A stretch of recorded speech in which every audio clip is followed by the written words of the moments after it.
So here's one of the more larger assets that you're going to encounter in the campaign. This was actually modeled as a high poly model and then baked down to a low poly mesh that you're going to see in game. It's got a bunch of really cool shapes and some fun effects on it. So here's the rock towers, the collapsible rock towers that you're going to encounter in multiplayer. We made all of our rocks in Heart of the Swarm as high poly meshes. We sculpted them and then baked them down to the low poly mesh that you see in game.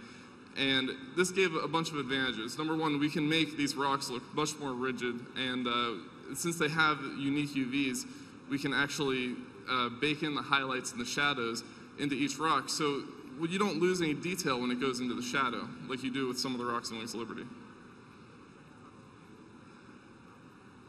Here's a large Protoss structure that you're going to encounter in the campaign, and the effects in this asset actually would not have been possible without the new tech that we got for Heart of the Swarm.